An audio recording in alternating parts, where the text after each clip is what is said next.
자, 이 시간 잠깐 기도하겠습니다. 아버지, 우리의 삶에는 늘 어려운 일이 다가오지만 우리 하나님의 백성들은 또 말씀으로 힘을 얻고 현실을 넘어서는 승리를 누리게 됩니다. 이 한 주간 우리를 든든히 해줄 귀한 말씀, 이 시간 우리에게 허락하여 주시옵소서. 예수님의 이름으로 기도합니다. 아멘. 자, 이스라엘이란 나라는 우리 한국하고 좀 역사가 비슷한 부분이 많은데요. 그 솔로몬이 죽은 후에 나라가 둘로 나뉘어졌습니다. 그래서 북쪽에는 이스라엘이라는 나라가 세워졌고 남쪽에는 유다라는 그런 왕국이 세워졌죠. 그래서 북이스라엘은 북이스라엘대로 또 남유다는 남유다대로 각각 왕을 세웠습니다. 그래서 이 두 나라의 왕을 전부 합치면 북이스라엘에서 19명, 그리고 남유다에서는 20명, 그래서 총 39명의 왕이 세워져요. 물론 사울, 다윗, 솔로몬까지 합치면 총 42명의 왕이 세워지는 것이죠. 자, 그런데 이 북왕국에 세워진 20명의 왕들 중에서 하나님께 칭찬받았던 왕은 안타깝게도 단 한 명도 없었습니다. 북왕국은 모든 왕들이 다 하나님께 책망을 받았던 그런 왕들이었어요.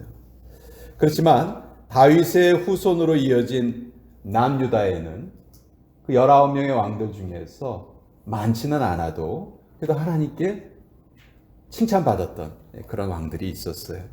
오늘 우리가 읽은 본문의 주인공 히스기야 왕. 이 히스기야 왕이 하나님께 아주 큰 칭찬을 받았던 왕 중에 한 사람인데 왜 그렇게 하나님께 칭찬을 받았는지 오늘 그것을 여러분과 함께 나눠보려고 합니다. 히스기야는 25살 때 왕이 돼요. 그래서 29년을 왕위에 있었습니다. 히스기야 하면 여러분 제일 잘 생각나시는 게 간절한 기도를 드려서 자기의 생명을 15년 연장받았던 그것을 아마 우리가 잘 알고 있을 텐데 그것뿐만이 아닙니다. 히스기야에게는 정말 우리가 배울 점이 많은데요. 히스기야는 제2의 다윗왕이다 이렇게 불릴 정도로 영적으로 몰락해가던 그 유다를 다시 세우려고 애쓰고 또 실제로 그렇게 만들었던 인물입니다. 그래서 오늘 그 본문을 통해서 그 비결을 같이 좀 알아보고 또 이 말씀이 또 우리 올 한 해를 살아가는 우리에게 큰 이정표가 되었으면 좋겠습니다. 히스기야 왕은요, 그 아버지가 아하스라는 왕이었는데 이 아하스가 너무너무 영적으로 악한 왕이었어요. 하나님이 하지 말라는 일만 골라서 했고요. 하나님이 하라는 일은 하나도 안 했어요. 그래서 하나님께 제사 드리는 그 성전의 문을 그 아하스 왕 시절에는 히스기야의 왕 아버지 시절에는 성전의 문조차 닫혀 있었습니다. 그 성전은 항상 문이 열려 있어야 하고 백성들이 그곳에 가서 제사를 드려야 하는데 그 문을 닫아 놓을 정도였으니 우리가 그 당시의 영적인 분위기를 상상할 수가 있죠. 자, 이렇게 성전의 문이 닫혀 있으니까 백성들이 하나님께 제사를 드릴 수가 없어요. 그러니까 하나님과 연결되는 통로가 막혀 있던 것이죠. 하나님과의 통로가 막히면 자연히 주님과의 관계가 병들 수밖에 없는 것이죠. 자, 이 히스기야의 아버지 아하스는 나라를 이렇게 영적으로 몰락하게 만들었어요. 그래서 죽은 뒤에 보통 죽은 뒤에 왕들이 함께 묻히는 그 묘실이 있거든요. 거기에 왕들이 묻히게 되는데 이 아하스는 얼마나 영적으로 악했던지 백성들이 그곳에 묻지도 않습니다. 묘실에도 묻히지 못해요. 자, 근데 그 아하스의 아들이었던 히스기야는 이 아버지의 잘못을 완전히 또 바꾸려고 애를 씁니다. 그래서 아버지가 닫았던 그 성전의 문을 다시 활짝 열어 젖힘으로써 영적으로 몰락해가던 남유다를 다시 재건시켰던 왕이 바로 히스기야 왕이에요. 자, 오늘 우리도 마찬가지예요. 우리도 여호와께 예배드리는 전의 문을 활짝 열어야 됩니다. 성전의 문을 열어야 돼요. 자, 이 성전의 문을 연다는 말을 우리가 어떻게 오늘날 이해할 수 있을까요? 우리 지금 예배당 문 다 닫아놓고 예배 드리는데 이거 다 열어놓으면 되나요? 그러면 성전의 문을 활짝 열어놓고 예배하는 건가요? 그렇지 않죠. 성전은요, 구약시대의 성전은, 눈에 보이는 성전은 더 이상 사실 존재하지 않아요. 우리 예배드리는 우리 한 사람 한 사람이 여호와의 성전이에요. 그래서 더 이상 구약시대의 성전은 존재하지 않습니다. 그러면 여호와의 성전을 열어야 된다. 더 이상 구약시대의 성전은 존재하지 않고 그 여호와의 성전은 바로 우리들 자신이니까 여호와의 성전을 열어야 된다는 말은 다른 말로 하면 우리들의 마음을 열어야 한다. 그런 말이겠죠. 자, 우리의 마음을 열어야 된다. 이 마음을 연다는 말은 뭐예요? 예배의 문을 열어야 된다는 말이에요. 그럼 예배의 문을 연다는 말은 무엇인가? 우리가 진정한 예배자로 하나님 앞에 서야 한다는 말이죠. 그럴 때 우리가 진정한 예배자로 하나님 앞에 설 때 우리 삶의 모든 문제가 사실 다 하나님의 능력으로 해결되는 것이죠. 사람들은 살다가 벅차고 힘든 문제를 만나면요, 그 문제를 가지고 예배하려 하지 않고 혼자서 끙끙거려요. 혼자서 해결해 보려고 애를 씁니다. 그 문제를 해결하려면 내가 더 능력이 있어야 되겠구나, 그렇게 생각을 해요. 나에게 좀 좋은 운이 따라줘야 되겠구나, 그렇게 생각을 해요. 그래서 인간관계를 따집니다. 나한테 도움을 줄 만한 사람이 누가 있을까? 그리고 뇌물을 줘서라도 그 사람에게 도움을 얻어서 그 상황을 해결하려고 애를 쓰죠. 이런 생각은 철저하게 불신자들의 생각이에요. 우리 성도들에게는 가장 중요한 것이 문제 자체가 아닙니다. 문제가 아니고 그 문제를 누구와 함께 해결하는가, 이것이 가장 중요한 것이거든요. 그래서 우리가 가장 중요하게 생각해야 되는 것이 모든 문제를 해결해 주실 수 있는 하나님과의 관계가 우리에게는 가장 소중합니다. 히스기야는 바로 그것을 똑바로 하려고 했던 거예요. 그래서 우상을 전부 다 깨뜨려 버립니다. 아세라 목상, 산당, 하나님께서 미워하시는 것들 다 이것을 없애버렸어요. 우상을 파괴시켜요. 이것이 바로 닫혀있던 예배의 문이 열렸다는 의미입니다. 히스기야가 이렇게 하나님 앞에 바로 서려고 애를 쓰니까 어떻게 되었느냐? 하나님께서 이제 그 백성들의 기도를 들으시고 응답해 주기 시작했어요. 그리고 백성들을 고치셨습니다. 역대기 30장 20절에 보면 이런 기록이 있어요. 여호와께서 히스기야의 기도를 들으시고 백성을 고치셨더라. 히스기야가 하나님 앞에 바로 서려고 애를 쓰고 온 백성들이 거기에 같이 마음을 모으니까 이제 하나님의 능력이 나타나기 시작한 거예요. 하나님께서 백성들을 고치셨다, 이 말은 단지 병에서 낫게 해주셨다, 이 말이 아니고요, 삶에 찾아오는 허다한 문제들이 다 해결되는 하나님의 능력이 쏟아져 나왔다 하는 이 말이에요. 이렇게 예배가 회복된 이 이스라엘 백성들에게 얼마나 큰 기쁨이 임했는지 모릅니다. 역대기하서 30장 26절에 예루살렘에 큰 기쁨이 있었더니 이스라엘 왕 다윗의 아들 솔로몬 때로부터 이러한 기쁨이 예루살렘에 없었더라. 히스기야 왕 시절에 얼마나 하나님께서 큰 은혜를 부어주셨는지 이 구절이 증거하고 있습니다. 여러분, 이 믿음의 세계에는요, 반드시 필요한 것이 있어요. 그것은 바로 돌파하는 능력이에요. 믿음의 세계는 한마디로 말하면 돌파하는 세계, 돌파의 세계입니다. 믿음의 위인들 모두가 다 삶의 문제를 돌파하려고 시도했고 또 그것을 직접 그 능력을 경험했던 사람들이에요. 침체되었던 상황을 뚫고 일어나는 것, 그것이 바로 돌파죠. 지금 우리 모두에게 개인적으로도 또 우리 공동체적으로도 이런 돌파가 꼭 필요하다, 저는 그렇게 생각을 합니다. 가장 좋은 방법은 하나님께서 먼저 돌파하시는 거죠. 그리고 우리가 그 뒤를 절절절절 따라가면 돼요. 그러면 아무 문제가 없어요. 그렇죠? 하나님 먼저 다 해결해 주시니까. 그런데 하나님과 우리의 관계가 바로 맺어지지 않는다면 하나님께서 우리에게 그렇게 은혜 내리실 이유가 없어요.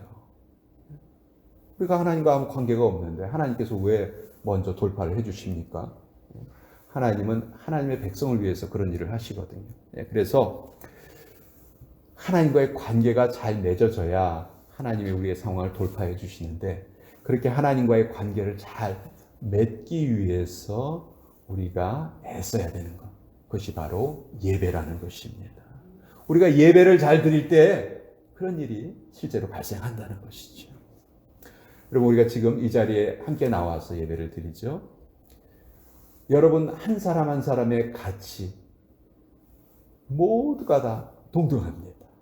하나님 앞에서는 모든 존재가, 하나님의 백성들 모든 존재가 다 그 가치가 동등해요. 우리의 직업이나 나이나 삶의 경험 아무 상관이 없습니다. 이 시간 우리 모두는 다 동등한 하나님의 자녀예요. 저는 이것이 예배의 힘이라고 생각을 합니다. 예배를 통해서 우리 모두가 동등한 존재가 되는 거예요. 요한복음 4장 23절에 보면 예수님께서 우리에게 가르쳐 주신 예배의 큰 그림이 있어요. 요한복음 4장 23절 여러분 잘 아시는 구절일 거예요. 아버지께 참으로 예배하는 자들은 영과 진리로 예배할 때가 오나니 곧 이때라. 아버지께서는 이렇게 자기에게 예배하는 자들을 찾으시느니라. 이 말씀은 성경 전체에 걸쳐서 예수님께서 예배가 무엇인가 알려주신 유일한 구절이에요. 예배의 조건은 단 한 가지라는 것이죠. 영과 진리로 예배를 드리는 것인데, 그렇게 되려면 우리가 하나님의 자녀가 먼저 되어야 되겠죠. 그래서 우리가 이렇게 하나님의 자녀로 이 자리에 모여서 예배 드릴 때 하나님의 자녀라는 것 말고 그 다른 어느 것이 영향을 미친다면 그것은 바른 예배가 아닌 거예요. 이 교회 안에서 어떤 사회적인 능력이라든지 개인이 가진 어떤 재산이라든지 명예라든지 그런 것들로 예배 안에서 성도들 간에 차별이 일어난다면 그것은 바른 교회라고 할 수가 없는 것이죠. 이 안에서는 아무런 차별이 없습니다. 하나님의 백성이라는 그 한 가지, 그것이 모든 것을 다 우리에게 해결해 주는 거예요. 그래서 예배는 이 땅에서 일어나는 모든 투쟁이라든지 모든 격차라든지 계급이라든지 차별이라든지 이런 것을 일순간에 다 없애주는 것, 그것이 바로 예배예요. 그것이 예배의 힘이에요. 그리고 이 예배는 그렇기 때문에 무엇이라도 담아낼 수 있을 만큼 예배의 크기가 큽니다. 예배의 넓이는 우주 만물을 주관하시는 하나님의 넓이에요. 예배의 높이는 모든 이름 위에 뛰어나신 예수님의 높이에요. 예배의 깊이는 모든 것을 다 꿰뚫고 계시는 성령 하나님의 깊이이십니다. 여러분, 이 예배가 정말 위대하지 않아요? 통쾌하지 않습니까? 세상의 그 어떤 격식과 허울도 이 안에서는 통하지 않고 하나님의 백성이라는 그 본질 그 하나만이 인정되는 현장입니다. 모든 미움과 시기, 분쟁과 갈등, 경쟁과 시비가 다 힘을 잃어버리고 십자가의 그 사랑으로 녹아지는 것. 그것이 바로 이 예배의 현장이고 그것이 바로 이 예배의 힘인 거예요. 그래서 우리는 우리가 가지고 있는 수많은 문제들, 저나 여러분들 문제를 쌓아보면요 정말 엄청날 거예요. 근데 그 문제를 우리가 돌파하는 것이 아니고 하나님께서 돌파하시도록 그것을 맡겨드립니다. 저는 하나님의 자녀입니다. 이것만 이 예배 시간에 증명하면 되는 거예요. 그러면 그 이후의 일은 다 하나님께서 해결해 주시는 거죠. 그래서 이 돌파는 항상 예배와 연결되어 있습니다. 성경에 보면 이 예배를 통해서 그 돌파의 힘을 얻었던 신뢰들이 무수히 많은데요. 구약의 모든 선지자를 대표하는 선지자가 누구예요? 엘리야죠. 엘리야 선지자. 엘리야 선지자가 갈멜산 꼭대기에서 누가 봐도 정말 말도 안 되는 무모한 대결을 벌입니다. 엘리야 한 사람하고 바알과 아세라를 섬기는 제사장 850명이 대결을 벌여요. 1대 850입니다. 1대 1도 힘든데 1대 850의 대결을 벌이는 거예요. 예. 근데요, 이건 잘 생각해 보면 이건 뭐 칼이나 창으로 하는 그 대결이 아니었어요. 이것은 바로 예배의 대결이었어요. 영적인 전쟁이었어요. 엘리야는 이스라엘 백성들을 하나님께 돌아오게 하는 데 있어 칼을 사용하지 않습니다. 다른 방법을 사용하지 않아요. 오직 예배로 그 상황을 돌파하려고 합니다. 엘리야가 그곳에서 단을 쌓고 하나님의 능력을 구했을 때 바로 그 단에 하나님의 불이 떨어지죠. 850명의 다른 선지자들이 아무리 애를 써도 하나님의 불이 떨어지지 않았는데 혼자 예배드렸던 그 엘리야의 단에 하나님의 불이 떨어집니다. 그리고 3년 6개월 동안이나 가뭄으로 고생하던 이스라엘 땅에 드디어 비가 쏟아지기 시작해요. 하나님의 진노가 이 예배를 통해서 멈춰진 거예요. 이것이 바로 예배를 통해서 나타나는 돌파의 능력입니다. 돌파의 힘이에요. 그런데 이런 돌파의 능력을 얻으려면 그런 예배는 결코 쉽게 드려지지 않습니다. 돌파의 능력을 얻는 예배에는 공통점이 있는데요. 희생이 뒤따른다는 거예요. 만약 우리의 예배에 진정한 희생이 뒤따르지 않는다면 이건 그냥 종교 의식에 불과할 뿐입니다. 엘리야는 850명의 영적인 850명의 그 바알과 아세라를 섬기는 그 제사장들과 대결을 하면서 사실 자기의 목숨 자체를 내던진 거예요. 여러분 생각해 보세요. 한 명이 850명과 대결한다는 것은 내 목숨을 내던지는 그 결단이 없이는 이런 일을 벌일 수가 없습니다. 여러분, 우리가 잘 아는 믿음의 조상 아브라함은 모리아산 꼭대기에서 어떤 행동을 하려고 했습니까? 자기 목숨보다도 더 소중한 자기 아들의 목숨을 희생하려고 했죠. 솔로몬이 제사를 드릴 때 1000번제를 드렸다 합니다. 1000마리의 예물로 제사를 드렸다는 말이에요. 여러분, 우리의 예배에 이런 희생이 없다면 사실 하나님을 찾고자 하는 열정도 없는 거나 마찬가지예요. 그래서 우리는 예배를 통해서 돌파의 능력을 얻기 위해서는 우리가 참된 희생이 있어야 되겠다. 하나님께 정말 우리의 마음 전체를 드리는 희생이 꼭 뒤따라야 되겠다. 예배를 영어로 표현할 때 서비스라고 표현하죠. 서비스는 다른 말로 봉사한다는 말이에요. 봉사한다는 말 속에는 내 것을 희생하고 상대방에게 주려는 마음이 담겨 있는 거죠. 내가 포기할 때 상대방이 없는다는 그런 의미가 담겨 있는 말이 바로 이 서비스라는 말이에요. 지금 우리들에게 예배를 드리면서 정말 희생적인 마음이 있는가? 우리가 이 예배를 희생적인 예배로 드리려면 어떤 자세를 보여야 할 것인가? 예배 시간보다 좀 일찍 와서 예배를 위해서 우리 같이 기도해 보면 어떨까요? 예배해 주시는 그 은혜를 사모하면서 그래서 예배 시간을 기다리는 것. 여러분이 만약 하나님이시라면, 만일 이곳이 갈멜산 꼭대기라면 하나님께서 어떻게 예배하는 자에게 불을 내주시겠습니까? 분명히 그 예배를 위해서 모든 것을 다 희생하려는 마음, 그 마음이 있는 그 사람의 마음 속에 저는 불을 내려주신다. 그렇게 확신을 합니다. 희생을 하자면 물론 힘들죠.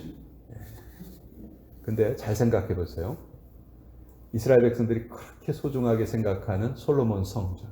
그 솔로몬 성전이 어디에 세워졌는지 아세요? 아브라함이 이삭을 바치려고 했던 그 모리아산 꼭대기. 바로 그 모리아산 꼭대기가 솔로몬 성전이 세워진 자리예요. 희생이 있었던 곳에 하나님의 축복이 있었고, 희생이 있었던 곳에 하나님이 주시는 영적인 돌파가 있었던 것입니다. 우리 이 자리에서 우리 함께 예배하는데 오늘 음력 설날이죠. 우린 참 감사하게도 1년을 2번씩 맞이해요. 그렇죠? 1월 1일 날 뭔가 좀 결심을 한 것 같은데 그게 가물가물해지려고 하면 하나님께서 또 음력 설날을 딱 허락하셔서 우리의 마음을 또 새롭게 해 주십니다. 저는 올 한 해 동안 우리가 이곳에서 정말 벽을 넘어서고 장애물을 무너뜨리는 그런 돌파의 예배가 드려지기를 원합니다. 우리 성도들의 삶에 얼마나 많은 문제가 있는지 몰라요. 아프신 분들도 참 많고요. 정말 지지고 볶는 일들이 정말 매일매일 끊이지 않고 우리의 삶에 벌어집니다. 그 어려운 것을 우리가 해결할 수 없어요. 아까도 말씀드렸지만 하나님이 먼저 가셔서 해결해 주시고 우리가 그 뒤를 따라가면 돼요. 그렇게 따라가려면 우리는 이곳에서 우리 자신을 산 제물로 드리는 그런 희생적인 예배가 우리에게 꼭 필요하다. 그래서 저는 오늘 음력설날을 맞이해서 올 한 해 우리 모두가 이런 예배를 좀 하나님께 드렸으면 좋겠다 하는 그 말씀으로 이 말씀을 여러분과 함께 나누었습니다. 우리 같이 기도하겠습니다. 아버지 하나님, 오늘 이 시간 히스기야 왕을 통해서 참된 예배, 또 돌파하는 예배에 대해서 우리 같이 알아보았습니다. 또 그런 예배를 드리려면 반드시 우리의 희생이 뒤따름도 알게 되었습니다. 우리가 희생하는 것을 두려워하지 않고 더 중요한 것을 위해서 덜 소중한 것을 기쁘게 포기할 줄 아는 그런 영적인 지혜자들 다 되게 하여 주시옵소서. 우리 성도들의 삶에 너무도 많은 문제들이 찾아옵니다. 우리가 이것을 다 해결할 수가 없습니다. 우리의 힘으로 해결하지 않습니다. 하나님께서 해결해 주시고 우리가 그 뒤를 따라가기를 원합니다. 아버지, 이 샘물교회 귀한 성도들에게 올 한 해 이 은혜가 충만히 임할 수 있도록 역사하여 주시옵소서. 예수님의 이름으로 기도합니다. 아멘. 이 시간 우리 찬송가 216장 4절 같이 부르시면서 주님께 또 예물을 올리도록 하겠습니다.